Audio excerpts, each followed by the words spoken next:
Haleluya. Ia vi ia le tua fa fetai le lofa malanga le le tua ia wa tai mai fo i lo tu soifua. Ia me se fo i so mawola ia me se tamane. Ia wa tato mo manui ai le nei fo i vai ngolas. Ia fa fetai le tua ile na pui ngam lana le leonga.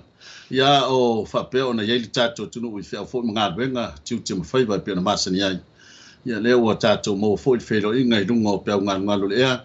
Ia wala foi to ve no tato por kalame le nei le manai le manava nga wenga mon mo to foi sina upu fa malosi yo sina upu la patai ia me se foi yo sina upu to ti ma ia foi tato savalinga ia tato wanga ia tu ile nei foi vai ta o fa mana tuin no le maliu fasia o tato li faola ia me se foi lo no to tu manu malo mai ia fa talo fatwa ia tu umalava ia foi mo lava no ai fa fonga mai ia foi le nei vai nga o tato por kalame i lona amataina o le tatou pokalame lenei o le manai o le manava o galuega ia lea foʻi la uma faatasi atu ma sio tamane ia anae talatofi ia ua maua pea lona avanoa ia mate talatalanoa ma fesoaʻi foʻi le upu ma le faasoina o le afioga paia le atua ia o le ase mau o le ase savali foʻi o molimoli mai ia taulava ina ia fai foʻi ma sao foʻi o i maua ia ua le atua ma lona finagalo e ala le talaina o lana tala lelei ia le au saunia se talo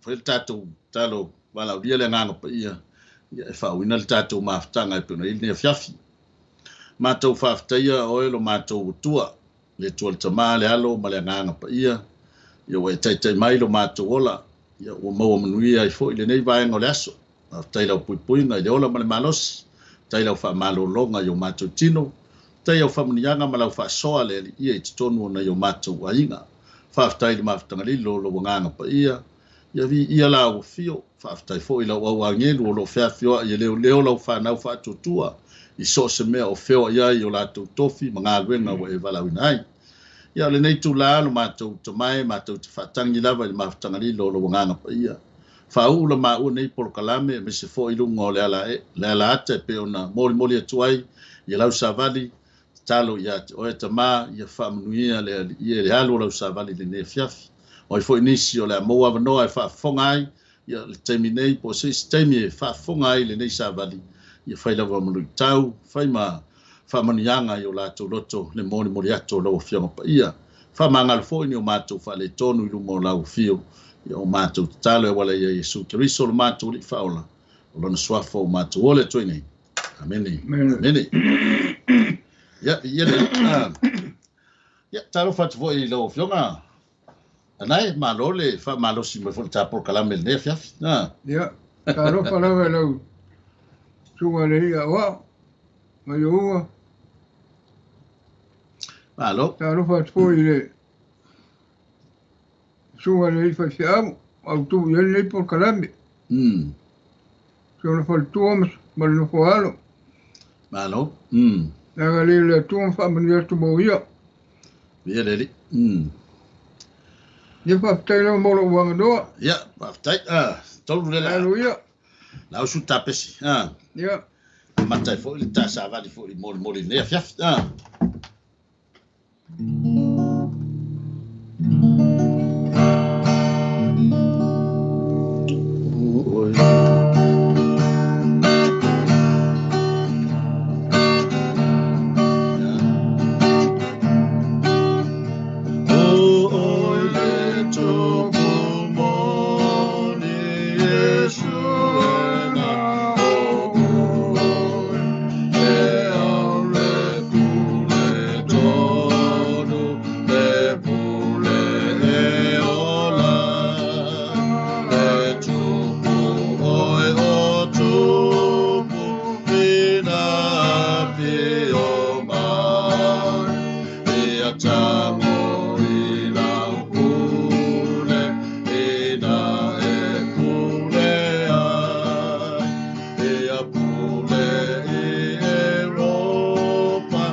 ole malo e mamalu, ole malo file mo,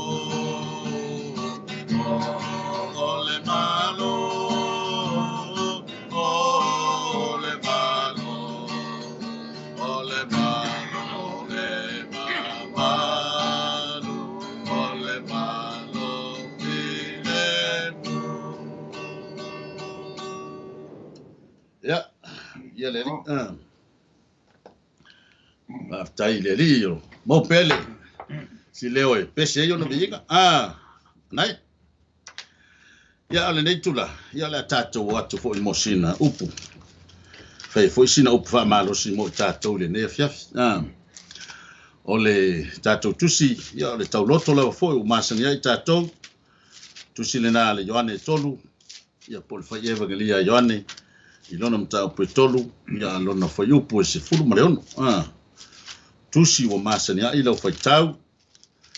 Masani e fo tato ya so uma tato te fai taulanga i le li fai ngalo tu tono ainga ya tono fo yo kalesia ya o se tauloto lava wa masani ya tato yo ane tolu ya lona fa yupu se fulu mareono ya lo yai upu fa pea awa wa fa pe lava na lo fa mai o le tua i le lalolangi wa ia o mai ai lo na tali i totas ina ia le fano se tasi e fa tua ia te ia a ia maua ia le ola fa va te tango tolo to mata mauna tama awa wa fa pe lava na lo fa mai o le tua i le lalolangi wa ia o mai ai lo na tali i totas ya ia le fano se tasi fa tua ia te ia ia maua ia le ola fa ia le ia ole tato matua le na po se upu fo le na te ta ia ina ngona ma mafo fongo le ne fiaf ai wa fautala ina fa pe ole lofa ole tua yo ai tanga ia mala malama le ile tulanga ole nei fa yu ile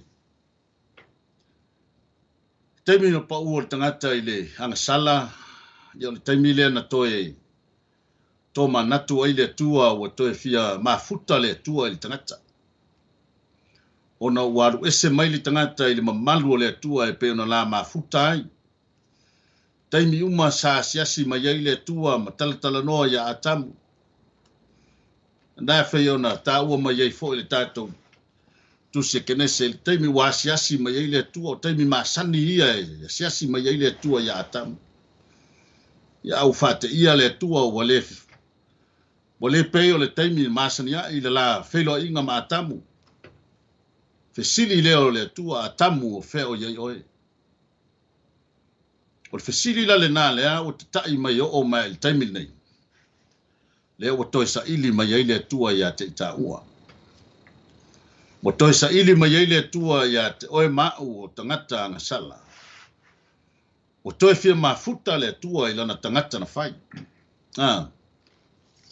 o toi fia feilo ai le tua o toi fia mafuta le tua ila na tangata po le pale li o lana nga wenga ona o pa u le tangata mai le nga sala tan waile le ustai polo inga matutu unga na fai fia ngai le tua matamu le amatanga o le wala le ana lai ona toi tose to fa fo i ma se fina ngalo le tua se ia mai se liu tino tangata lo na tali e to tasi o lo na alo Yesu Kristo o ia lea fai mai o le amatanga i le amatanga o le fofanga sa iai le amatanga o ia lea sa vea o ia ma upu fetalai le tua na fai mai iai le tusi fo ia Ioane fai mai sa le amatanga le upu sa le tua le upu o lea tua fo le upu se liu tino le upu ai se i sau le upu lea le tino mai le tangata se i sau e tongi ola le tangata wa anga sala ma se ese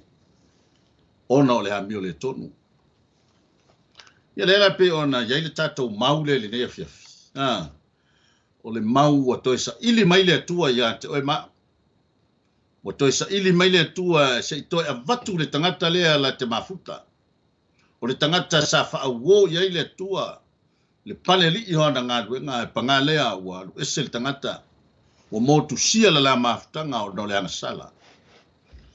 Le la peona iei le sa ilinga le atua le nea fiafi. Na ili tātou mau o masani ai. Ua ua whape lava o nā lofa mai o le atua i le lalolanga. Ua mawhai o na vai le tātou mau le ai le. Nai? Whai o na vai le tātou mau i nei whai tau te tasi o mai lava i tono le tātou mau. I nei a whawhai ngō fie o na tātou vāwa ai ai.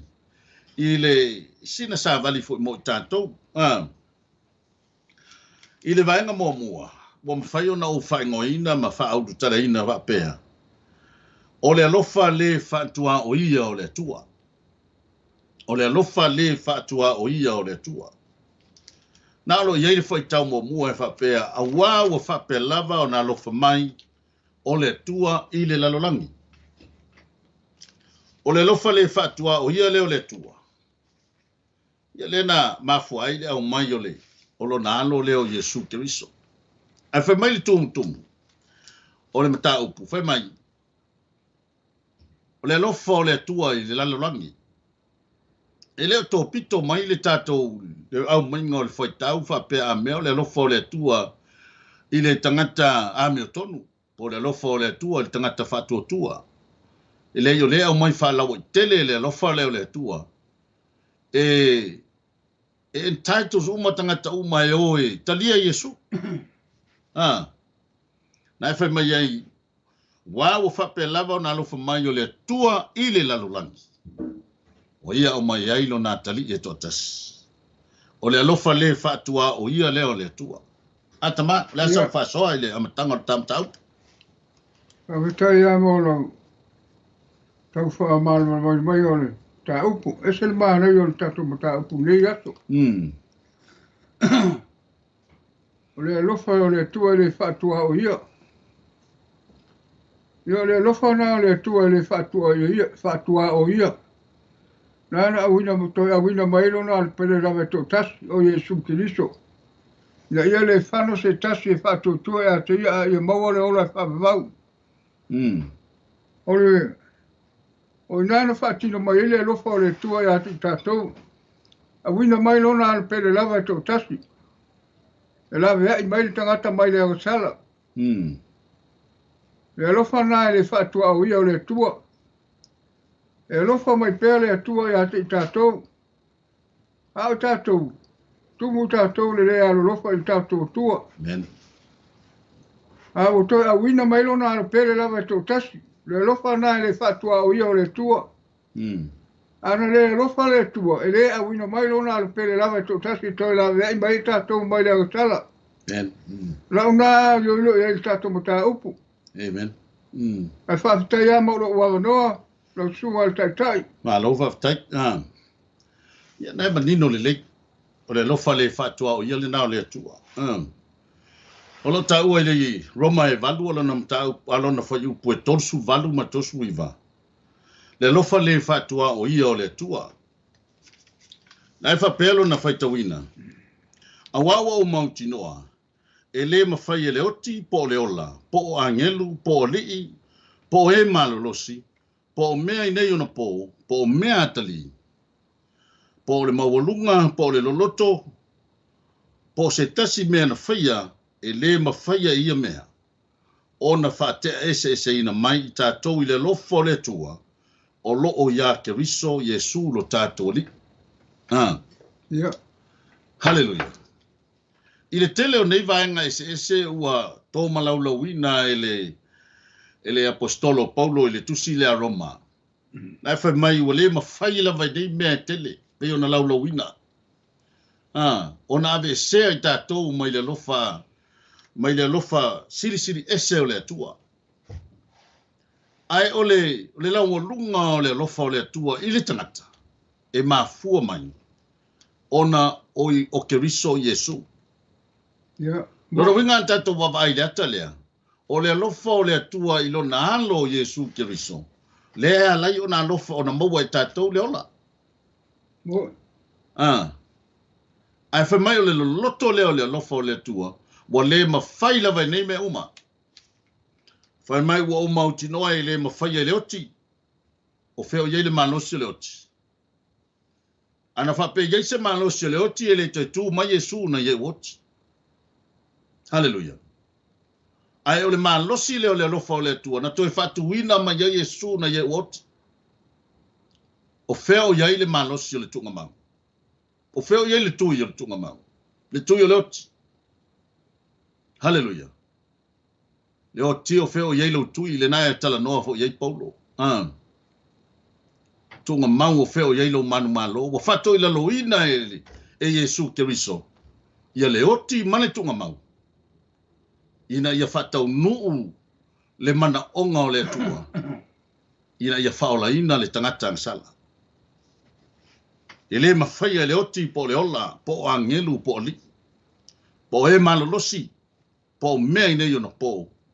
Po mea tali e le mawhaia lawa nei mea. O nawe e sea i tātou le alofa leo le atua, o tāua o le alofa le whaatua o ia o le atua. Hallelujah. O le vaingalo na lua o le tātou sa vali le nea fiafi. Nai whapea. Hallelujah.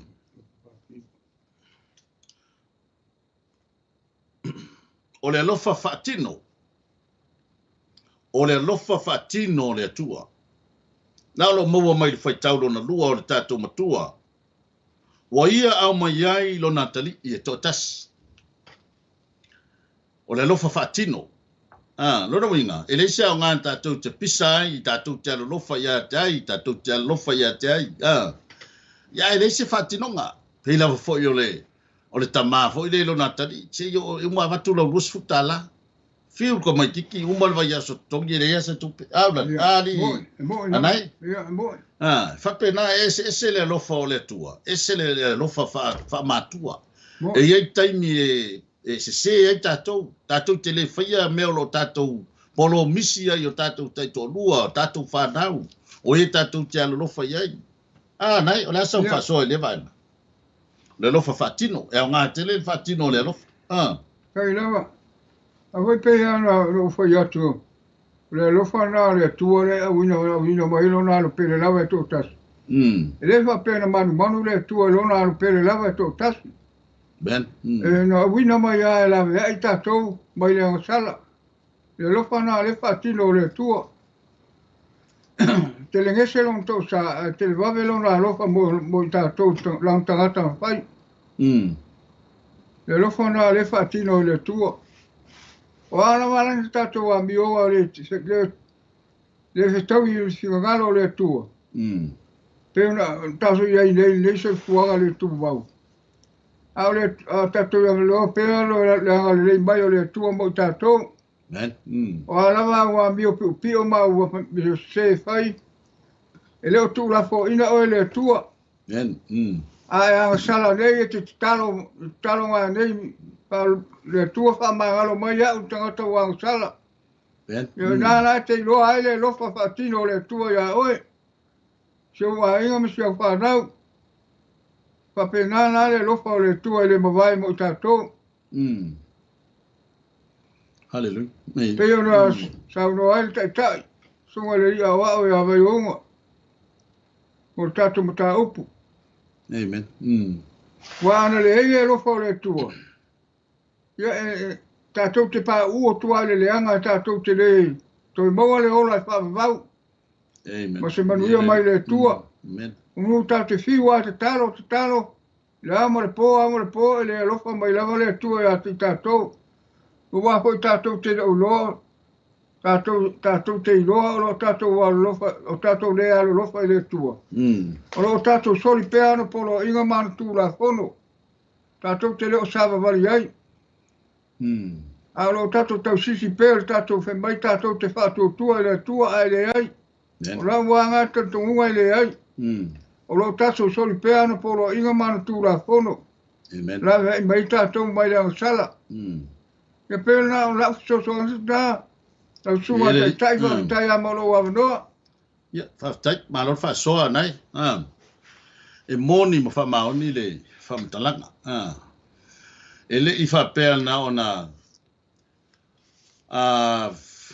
nau o le atua e whaatino mai lo na alofa. Ia ai whengata ia na ia o na au mai o na e pele ia te ia Yesu te viso lo nalo. O le alofa whaatino le atua e whaingo fia ai le atua o na au mai le whaatino mai lo na alofa. Ia awai a tatou mata fo i le nei whai tau ma le tūlanga o le. So i whanga le tātou te iai.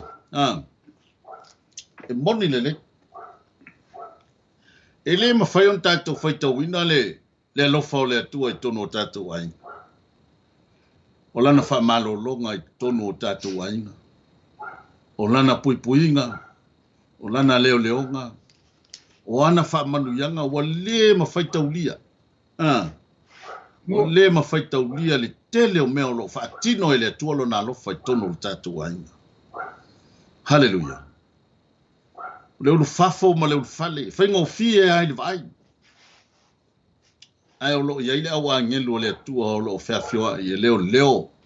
Lana whanau o e mātatau ia te ia. I le o mativa o tono o tātou pusa isa o lo mauan me ai taimi uma. O lo mauan tātou vai inu. A tātou vai ai na ia tunu o lo whapeo na mate la hina o na bole eise me ai. Bole eise vai inu. Bole eini me no whai. Al fesili o whawhea mai tā ua. Ai a tātou o tangata o e o talia Yesu Keriso. O tātou o tangata whatua tua i leli. Ale ai whaatino ale alofa o le tua ia te tātou. Tai ao le pō. Le ale taimi o le aso. Te tatalo ai. Anai. Yeah, boy. Te talo le tai ao le tua alofa mai. E whaatino ai le tua le mena te manao iai. Hiwanga nano tātou loto masal salo o na whinga tāle ia te tātou. O na whinga tāle i le tua o na momoli mai o tātou manaonga. E mana e fwoi na upu wha manosi ale. Stoi ina o Ioane. Mo Ioane matau pue tolu. Ina wa apostolo to ina Ioane. Ia nā lau huro whapea ia na upu whautua. Lau whanau e. Aua nei tātou wala nofa tau o le upu malengutu. O le amio ma le whamaoni. Hallelujah. Lana en tele antai mi tātou te whapea tua i. Tātou te alolofa ia te ai. Tātou te alolofa ia te ai. O te alolofa ia te oi. Ai a whesiringia lona tātou whsoasani. Ia no whainga tā lole. E maria le mea. Ei, re asau whaitau ei anai. Tātou te taurangi le. Tātou te alofa ia e. Ai a tātou o a tupu maini wharo rame mani me whai. Ta heo tātou wāingo. Ia. Te wawe li liu ese anu. Tō mawhau. Sao lelei. A pēse mo toa whai mea so. Se me whapena. Wai wainga nā e le fi e le li. Amen. Ia le li. Tau ana tātou iai marau. Ola mai. E sao lelei. Nai manino lelei le whautuanga le apostolo leo Ioane. Ia. Whai mai Ioane. Mai awane o tātou alolofa tau le upu malengotu. Ia e te tau ao na iaiso na whatinonga. Nā fwoi o loo apoapo ai mai ai ia. Sto ina fwoi o Iakopo. Ia. Mai e mate ale whatuatua pe ale ini ngā luenga. O ngā luenga na tala noa iai. O le whatino antu o lo tātou alofa atu. Alofa i loutu a oi. Alofa atu i e o ita mai. Ia. O le whatino ina o le tātou ngā luenga alofa. O ngā luenga le lei o mea tātou e te tau on tātou whaia. Ua le mawhai on tātou whatino ina. Ina nai apoapoa i mai fwoi ina o Iakopo, le apostolo Iakopo. Nai whai maila na whamatalanga. E mate lo tātou whatuatua pe a whai le aini a tātou ngā luenga. O ngā luenga le lei. Ngā luenga tātou te whaia e whatino ai lo tātou alofa. Ia. Ai sili e lava ia e alofa atu i le i lo atua e pe o e lava ia te oe. Whawheon whatino lo tātou alofa i le atua. A whai o le whatino mai le atua lo na alofa ia te tā ua. Le ase mea o whatino i tā ua. e tau ia i le alofa o le atua. O lo mana o mia i le atua se, o ta fo i mai. Ta fo i mai e, o le peia na ufa iatu le amatanga o le tatu mata upu. Mo toi fia mafuta le atua le ana tangata na fai. Ia. Ina mo toi lalo le tangata o whano noa le fina ngalo le atua. Mo toi fia mafuta le atua le ana tangata sa fai. O lea na ia toi sa ili mai ai. Toi sa ili mai ai le tangata se toi mafuta le atua. O le hala le mea le tangata e te tau na fai. E te tau na toi foi le atua. Ia. E te tau na toi foi. Whaatino lo tānofa. E lea o ngalo tātou whapea tātou te iroa le atua ma tātou walofa i le atua. Ia vai mai ale atua lai whai a mea tātou te loto iai. Tātou te leo amana ia le ngā luenga le atua, le ka le si antu ina mai le atua, e tātou te ngā lue mati nae. Hallelujah. Tātou te leo whaia, me umai whaatino hailu tātou alofa i le atua. Nona winga o lo lapa tai, mai tā ua e le upu le nei tai au. O moni au se mau o taulo toina. O se mau o whaia i le ao, ma le pō ma le ao. O ai tamaiti o latou taulo toina le nei mau. Ai o lo afi fia i tonu nei me ta ua. Na o lo ia i tonu le lofa faatino le nao le atua. Hallelujah. Tau ma faya Abraham se fatau nuua le fina ngano le atua. Wa foi lai loa le atua. E le loa le lofa Abraham. Ia te ia pe faya le usitai Abraham. Hallelujah. Na sa tau ma faya Abraham se fatini le mana onga le atua. Ala le o foi na tu lo na tali e to tasi o si le taulanga. Ia mo. Hallelujah. O le lofa e te tau na yelon fatinonga. E le ma fai foi ona tatou fa pe atu i le tina le ainga o te lofa ia te darling. O te lofa ia te hani. Ia fai atu tina le ainga la quasi fai Mr. Lunch na le. Ia ma quale fialu ai fai se lunch quale toi. La loa ia le fai lunch. Ia le fa fiala ngai lo le lo fai lo matua. La va fiala ngai lo le lo fai tina pe fai. Io. Ia o le mea e maari e kere le mea. Ei. A fa peo la e ko ese mo lo fale mo si o ainga. Si lo makua. Ia ke anu fa fe lo ai si lo makua. Amen. E fa pe nga isi unuari. La ka vai ai. Fa fe lo ai le tinama. Ia have a good day. La wala lo ai. Ise fa la ka le mea. Yo nga wako ale ko ma lo oi. E wako ko fai o pule o la lo la. Que se ga. Wa ngano ya o lo mele nga fa pe lo isi o ainga e la e weste. Ngal fia ni mo tinali lo bela lo tinali bela mo ye. Ya pe alu umi si lo makua. Eh. Ala la ngo for fale. Yo nga sa ko sa lo makua ala wo. O ke ya lo makua po se sa la po. Le winga la le winga la so no ga tani fo le o le ufaf sanga i martina oka o le o mata ya mar pula o matua o pa kumo le mari le fie o kwa kumule va peltina so le kalo fa si o tonu ai wa lu le aso o tapu ai matalo ai le la fa o mat fale o lo pepelo le lo po fe me sa ta ai la se me se mo ki si fora yu ko la eh fa la ka le ni fa holo yesu ki si fa la ki si fa la ka ya volemos en mulmulica ya yesu ai vet yo ele ye tau ai ka mi la yo ai fa la ka le li maga kupe nga ele se me ye le ki si fa ma va tina le ai nga ya por ki si fo tamale ya me se fo na fa na ai ya moni kis ai mo mi lo golopa pa ki lo ma lo pa ma un si o ai hallelujah que foi le mami yo stay ya fa karia ku ka ko fale ai le la lutina fe ga venga ai lo po fele bela uta se so ta bala ai le la ku ma que a fe ku la pese mai o mari mai pese ga fale le pa pio yo ya fe lo yo un mo nga lo golopa hallelujah la bo e kango ingu la wenga ai le wenga o Whawhitai. Alu se mai ngā. Ia ke rofa ku mau pēlo o rofa i te wa. Ai kai te no o ki a polo. Ei. Nene, la pakai ko. Ika ko ngā maka ko. Amen. Ia. Ika ko alo lofa wha mau i a tina. Ei, Tina na kaua maru wa ingo la inga maru. Maru whaingo mea whaili leini mai lau mea ka mafa. Ia, nala. Ia ke po iaku mea ke ka whaoi ia laile leini mai lau mea ka mafa. Ai a whaia i loe tina sinka mai mea la kiki fo le o sao le la maftanga matama. Ia rono winga.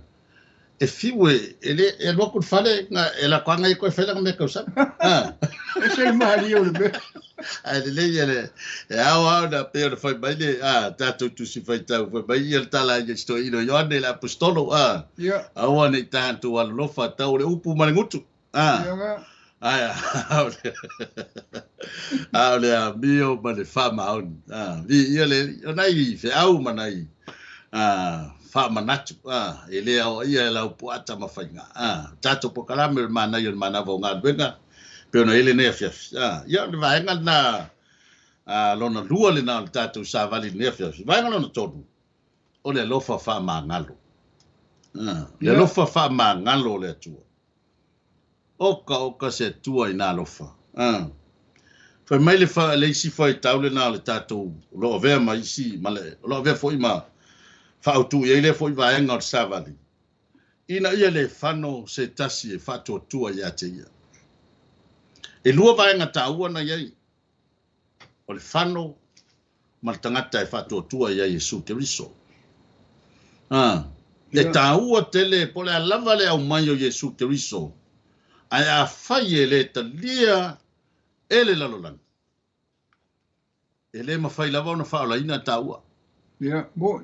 A whai a tā te le talia Yesu. E le ma whai a o na whaola ina i tā ua. O le alofa la o le tua o lona alofa whaamangalo. E uia ina se a tamu i peo na whai maili tala Paulo, wha peo na oti uma ia a tamu. A ua toe whaola ina uma ia Yesu Keriso. E uia ina oti le tangata. Ai ona o le alofa tu noa o le tua. Ua ma whai ai ona toe whaola ina le tangata. E ala ia. E ala le talia i tātou Yesu Keriso.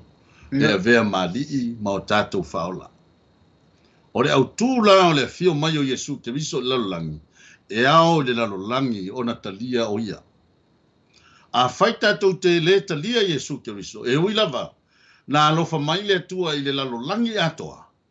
A e le whapea o le a whaawau o le alofa o le tua. Pea whai e le talia e lalolangi. Hallelujah. Lona winga e mana o mia e tangata o lalolangi. Le talia o Yesu Keriso e vea mali in whaola. Ian ona le ole o tātou i le mele pe ona iai. Ina ia le whano. Ina ia le whano se tasia o e whātua tua ia te ia. Le lofa wha mangalo le nao le tua. Hallelujah. Pea fo le lofa mai le tua. Wha pena fo i tono a inga ma maftanga i tono a inga. Maftanga i tono e kalesia. Nanga ele fa pea ele lei ai pea se maftanga yaso uma. E yei taimi ma sei ai. E yei taimi sasi ai. E foi taimi to ilano ai tātou ono leita. O le mawhai ai. O na tātou o ele tūlanga o le wha mangalo atu. E sa to e popoa i mai a Yesu. Fa mai atu talo i le atua on tau whai i le atua. Ia e wha mangalo atu. Ia te la tō o whai mātou, pei fo i o i mātou na mātou whaamangalo atu. Whaamangalo mai mātou e pei o i mātou na mātou whaamangalo atu i e o anga le anga mai ia te i mātou. Wai le tā ua o le loto whaamangalo. Hau sura anai, o le asau whaapopo. E se ma hai o le mea. Le kako, i kako ke loa le lofa ke loa le kua ia kako. E mai ina ia le whano te tasi. Whātou tua ia te ia, whātou tua rai le tua. E te le māleia. E le whamai le ina o le tua. Pea whapete tu maulo whātou tua. E pipi ia te ia. E whaola ina oe. E le tua. Na me ina mai oe mai le ansana. Mea umo whapena. Ma i tele mata apu lea. Amen. Vi ele Ina ia le whano se tasi. whātotua. Whātotua i a Yesu. Le li Amen. whaona. Ia vi ele. Malo. Ano whaftai. Ia la so tu na whaftai moro wa manoa. Ana yo sa ole le. Ole nau ta inga nau le atua. Ia hone i whano i taua. Ole taimi a tati talia i Yesu Keriso. Ia o tā mauti noa le le. E le mawhai ona o taua i whawhanonga. O waisa wa tata lia Yesu Keriso e vea mali I mau ta whaola. E ta ua fo ia te ta ua o e ua to tonu o whaola tanga leli. No ta wha mangalo. Nanga leisia o ngā ta te la e lele iai ma ta toanga I le lotu. Ma ta ua I ta ua o e ua whaola ina. Ia e o lo tumu o ta loto I lele wha mangalo atu e o ita mai ia te tato. A whai wa lofa mai le tua ia te tātou ai au mai ilo na alo e tō tasi ina ia le whano te tasi whatua tua ia te ia. Ia rona winga, e te tau whuila ia te tā ua o na wha maa ngalo atu I le wa ita mai ia te tātou. A ole, langa e pea ona o whaiang tu tupu tonu a inga. A iei whoi me mali e, pea a wha maa ngalo nei. Ya e koe whai fwoi kai au. Koe e vesi fwoi, koe vesi fwoi lesias. Vesini ole ngā peteru ia Yesu. Yesu e whawhia e ngā ngaleanga mai lo uso ia te uma o whamangalo ia. Ani. Ai vai oi, vesili a ka makua. Vesili peteru ia Yesu. Whawhia o ngā ngaleanga mai lo uso ia te uma o whamangalo ia. Koe kike a whapeatu pekeru, se o kalela vā fwoi whamangalo. Whabangal so. Ya e peita iane o Yesu o ia o lo iai le ato toanga o le loto whamangalo. Mana iai o le tali a Yesu. Pe mai Yesu o te lefa i atu, e se ia atu fitu. Ia wha fitu nga fulu ni fitu. Ia lo inga e kango e wha kele fikus fulu. Oka. Ia o makua lo inga umale o langa nge yele umale nga fa o ngal fa mangalo le fe me Yesu. Dai. Ya masala ma fa mangalo o. Fa mangalo. Ia le Yesu ka ko fa peatu fa pe me Yesu. A fa lo o valona lo. Lo sol ku la ko. Ia o ngota up lo. Wadok out no. E wano foi la ngai va pena upo le tatou tunu. Ia whaia ia komuripu. Whaia se ia lava. Ia, wai wha pena upu na ola mai foi ma wha. Ia, whaia se ia lava ngai vai foi le iwa vai foi lo yunga. E ma hien mea, e o lesi lo makua maku pai ku. Sasa la kamare, le kamagiki. Mai soia le fai o kama kai ve kai o e maoi. E ku pe pe alo lua ke o wa pega. Pe o fe ku o lo mo ku na kama le se sanga na kama kiki le. Hallelujah. Ku pe alo lua ke o fa pega o. Yo. Ku alo lua ke o ki pe a te be va pega. Amen. Le por lo moku, lo que ya lo moku. Kusala o ku no fa. Hallelujah. A boca ko fa pega, pero ngalo moku. Amen.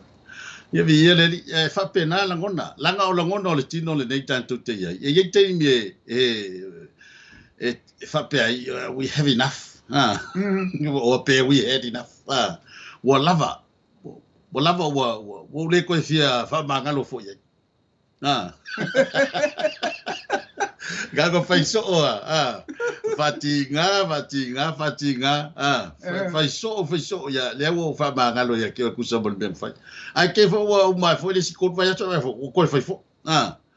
E ye la langono tino le tato te ye. Tato te fa pena ya so le se walava wo fifo. Ya la vai do la ye. Ona winga na malangona na tino. Awe pe foi la tatala no tu langa le. E sa o la le si foi o ile si o sona. ngale kangi o longa o siona tali ia ia ele ngalo na upu lo mafo o te lefo e uia mali el taimin fai e pi te lea so na tau ai uia la ngona fa mai la tangi lo nga kali fa mai vai oi ele lei nga ki kangi a fasi o se si na o kasi ala so e nga o e te tangi pe o na a fasi oi nga o e te tangi pe a fasi o se stangati aya ufasia oi ia o ftangi si ubata tu ai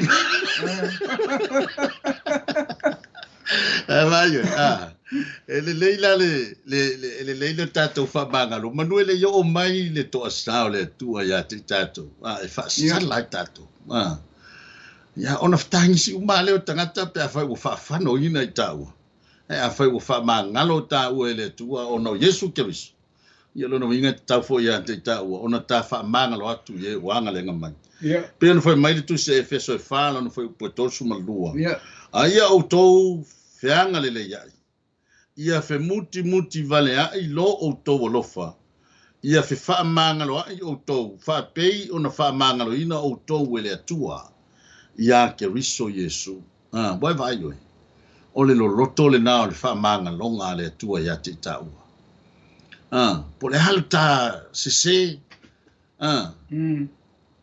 ava ai lo le atua lo natali o ina wa mangalo e foi matau fautua o lai fautua Yesu fa mole se fa mangalo ya stamo va yo o sasi fu skama sia na ben fa vai oi ele fa pela o le fa mangalo mai o le tua ia te ono le lo fa sa o ia te bo o fa mangalo a ona o le lo fa o le tua ia Yesu ke riso lai fautua atu le fa mai ala ia Yesu ke riso ala ia ke riso Yesu fa mangalo ina o to le tua ia ke riso Yesu ba yo ona e pele le tua lo natali ya mesel tau langa na ia tapina ina ala le malio Yesu ke riso mo tatu sa vale tu le ile vai na munburi o tatu sa vale de ne fa na lo ye le fa opunga po se foi tau fa pea ia fa o la ina le fa ma mo le ora fa va le foi tau muri o le tatu ia maua ia le online fa va ia maua ia le online fa va fa puina le fa pe o fa moi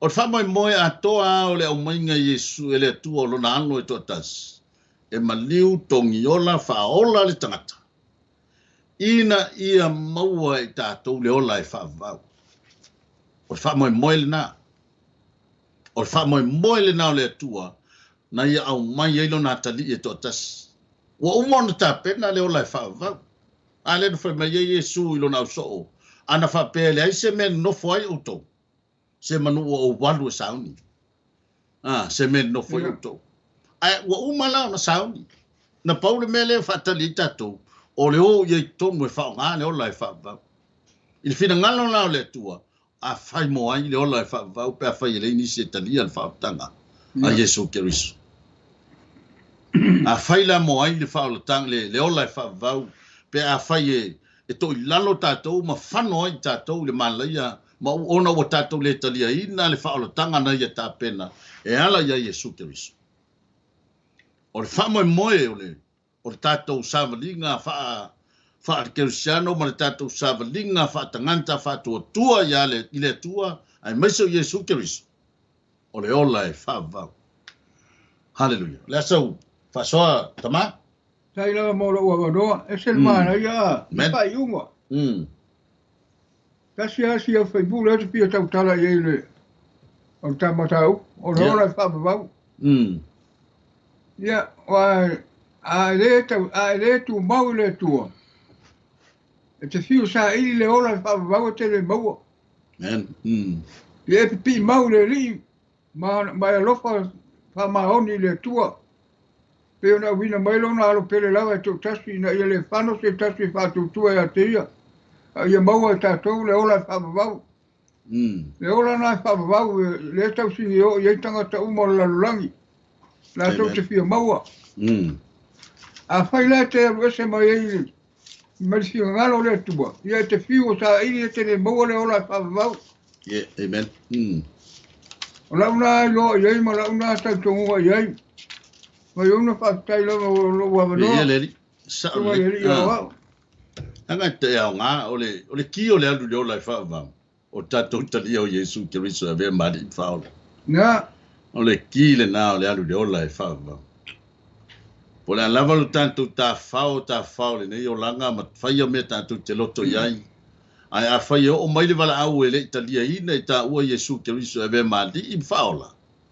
Nanga lena tau tino a Yesu, whai mai Yesu ia to ma o au nei le ala o le upumoni ma le ola. Le le watu ase tasi i tama. Whafonga oi. Manino lei le whai tau le a Yesu. E le alu watu se tasi i tama pe a le ui mai i a tea. Ia. Mo. Whawhena ui. O le talia o Yesu Kiriso e vea mali i whaola. O le wha moe tu tasi lea na tā pena Yesu ele atua. Lea na lai o na maliu Yesu Kiriso. Whaola ina le tangata. O na whai lea ele tangata.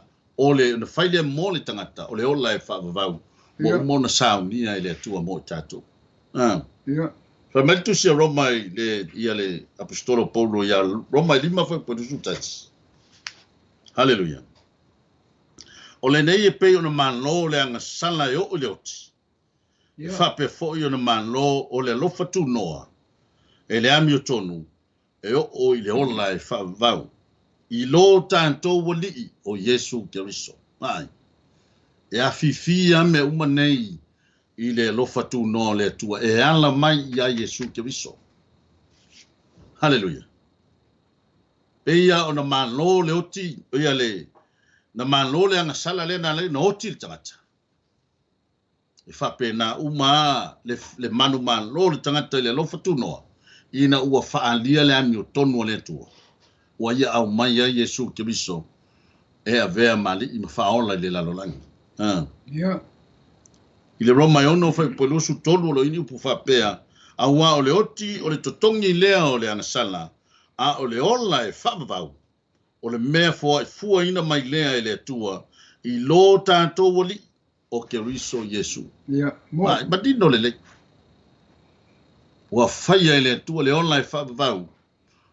O le totongi lea o i tātou. O le mele iu iei tātou. Pe a whai tātou te talia Yesu Kiriso. O le ola e whapavau. Ia. Ana e tāua mai le amatanga o le whai upu lea. O le oti. O le totongi lea o le angasala.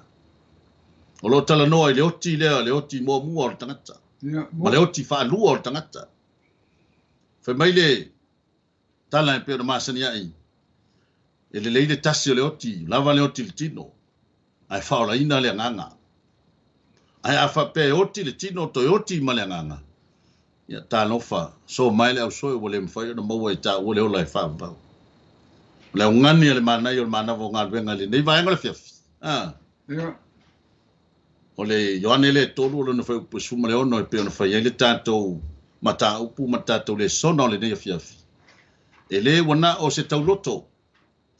Ai e tātou toi vava ai ma tātou toi vava autelo tilo iai. O ani le sona tāua o momoli mai mo tāua. Ia. Na e peo na tala atu le nei a fiafi. Ia matau mawhai e vai na i vaenga ina ia whawhai ngō fie o na malamalama le tātou sāwani. Ia ai whawhetai. Whawhetai i le atua. O ai ana i ilum tātalu o le alu. Toi whaola ina i tāua. O le au ngani le tātou porkalame.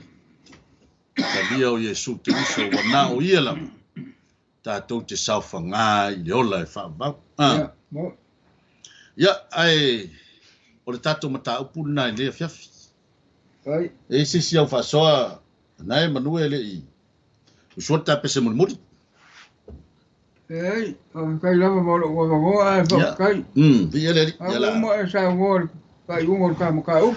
Yo o kaunga mo ngobea. Ia. Ia le. Ia le hanga. Ia le fongia le ko i fa nga i mai ka ko. Ka ko mo ai le ola fa ba. Ka ko kumpu mau mo ka ko pipe le ko. Kai lama mo lo ngoa. Ia, ia le tu. Kai umor ka maka up. Ia o le au so tu pese muri le ale. mana yon mana vo ngalwenga ya mul to yelo fa ngal tato por kalame o to malava o mafaio na mawale ava no e fa fonga mai ne fiafi ya le to fine foi politina foi ya ana tongia ya o lo fa fonga mai o lo moli mai foi lo fa ngal tina ya ana tongia mo lo sunga nai ya masalo se teina fale ana ya le lo moli mai lo fa nga tina ya ana tongia ya mo lo sunga ma se foi le uso foi ya ulale na foi to ulale ya lo fatu ya europeta pele masina ya tai fa fonga mai ya ole ya to fine foi ya terini ya fa tai le fa fonga mai tai fa fonga mai tato pokalame mes foi lang mai ne fiafi ya o lui lua ya fa tai lava mo fa fonga mai tato pokalame Albert White se usole ya Albert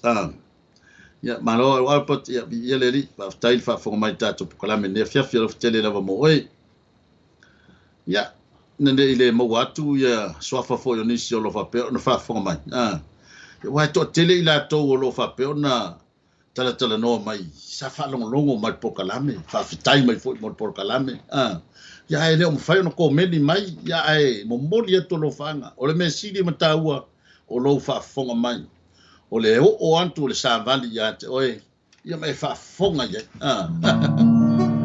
ya lela la usutu mato pesel nefia ya fa o mai ma pokalame mai so tomaya na nefia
tele lava ile lo fa fonga mai fo tato por kalame ya fa tai ya se upu la pataina ita wele tu ya le upu lava ya wa tato malava fa manatu ya te taua le ngate fa manatu ya te taua le lofa tu no le tu ya fa manatu fo ya te taua le tanga luenga fa yo lo fa pe ona tu ina mai ya taua ta te o ta la lona fina ngalo ya la ile tali no Yesu Kristo e vea mali i mfaola. Mori atu le nganga o le whafteitele, ia tu sai ma le whafunga mai le tātou poklame, mes fo i lau komeni, ia o vea la fo i mwha malu si au, ia te maua i le neitu la fiafi.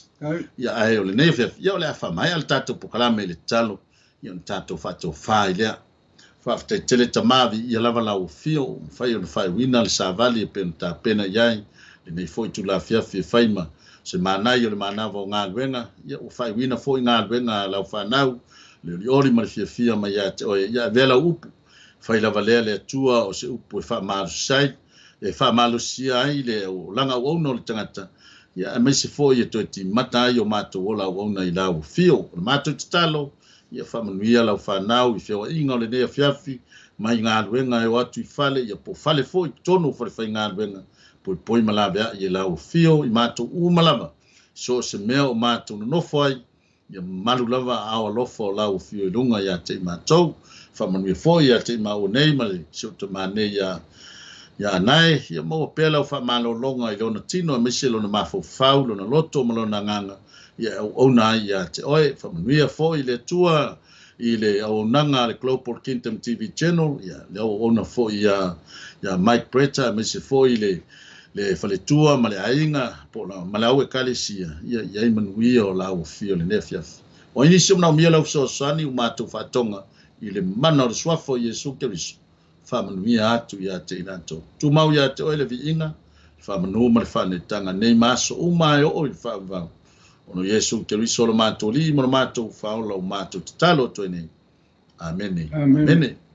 Ia whamanuia tele le tua le nefiafi ma toenga foi mfuafanga. Ia le ana leo le tua ona soa fo Yesu. So fua mai manuia. Hey sis, where are you going? Oh, I'm just heading out to find a place to send money to my uncle in Samoa. Oh, why waste time and petrol? You can use UP Group Money. You can send money to Samoa and it's really fast. Really? Yeah. Can I sign up online? Yeah, it's really simple. Sweet, I'll do it now. Okay, bye. Bye.